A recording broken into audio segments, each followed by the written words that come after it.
धन्यवाद माननीय उपसभापति महोदय। मैं आज इस गरिमामय सदन में सबका बीमा सबकी रक्षा अमेंडमेंट ऑफ इंश्योरेंस बिल 2025 के समर्थन में बोलने के लिए खड़ी हुई हूं। सर, ये विधेयक इंश्योरेंस सेक्टर से जुड़ा हुआ संशोधन नहीं है, बल्कि यह social security framework of India को संशोधन करने वाला एक ऐतिहासिक कदम है। बीमा कोई लग्जरी नहीं है सर, यह एक नेसेसिटी है और नागरिकों का फाइनेंशियल प्रोटेक्शन है। बीमा भविष्य के प्रति आत्मविश्वास भी है।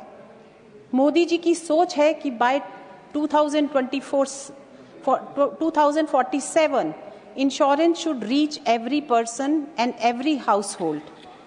आज तक हमारा इंश्योरेंस सेक्टर जिन कानूनों के अंतर्गत संचालित हो रहा है, इंश्योरेंस एक्ट जो 1938 का है, LIC एक्ट 1956 का है, IRDAI एक्ट 1990 एक्ट का है, यह वो औपनिवेशिक काल की देन है या फिर समय की आवश्यकता के पीछे रह गए हैं।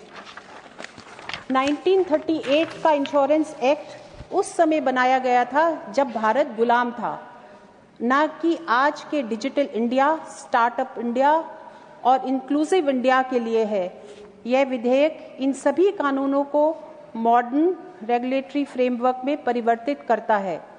माननीय उपसभापति जी, इस विधेयक में FDI लिमिट को 74% से 100% करने का प्रावधान है, जिस पर कुछ आशंकाएं व्यक्त की जा रही हैं। मैं स्पष्ट करना चाहूंगी, यह कोई अंधाधुंध उदाहरण नहीं है। FDI केवल इंडियन इंश्योरेंस कंपनीज में ही अनुमित है। IRDAI सुपरविजन, सॉल्वेंसी नॉर्म्स और मैनेजमेंट कंट्रोल पूरी तरह सुरक्षित है। ओनरशिप चेंज पर रेगुलेटरी सिक्योरिटी बनी रहेगी, अर्थात पूंजी भारत आएगी, लेकिन नियंत्रण भारत के कानून और संस्थाओं के हाथ में ही रहेगा। माननीय UPA शासन काल में इंश्योरेंस पेनिट्रेशन केवल 2.71% से 3.3% तक पहुंची। लाइफ इंश्योरेंस डेंसिटी USD 55.7 से घटकर USD 41 हो गई, जबकि NDA सरकार के दौरान इंश्योरेंस डेंसिटी USD 55%, जो कि 2014 से बढ़कर USD 95% 2024 के आंकड़े हैं। Total premium collection 5 lakh crore से बढ़कर 11.2 लाख करोड़ रहा है। लाइफ इंश्योरेंस प्रीमियम 8.3 ट्रिलियन तक पहुंचा है। यह अंतर केवल नीतियों का नहीं, बल्कि पॉलिटिकल विल और गवर्नेंस इंटेंट का भी है। सर, मैंडेटरी रूरल और unorganised sector coverage across all insurance classes, अब life insurance, health insurance, general insurance, speciality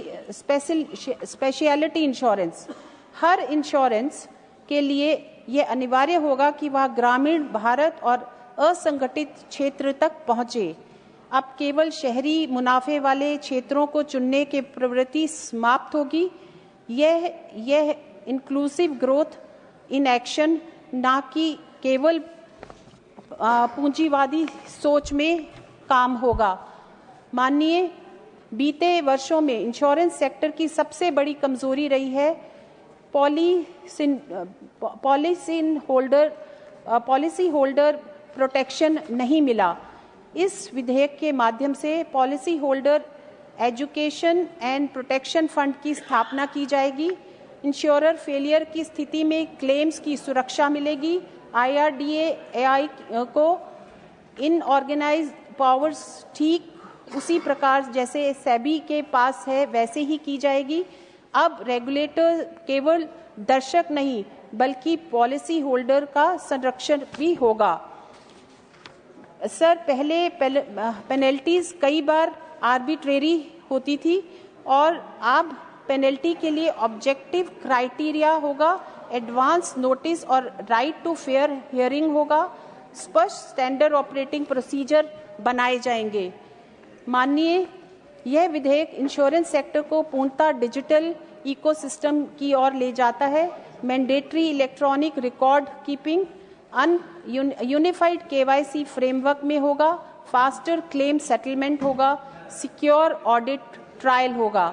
अब नागरिकों को बार बार कागजों के बोझ के नीचे दबना नहीं होगा।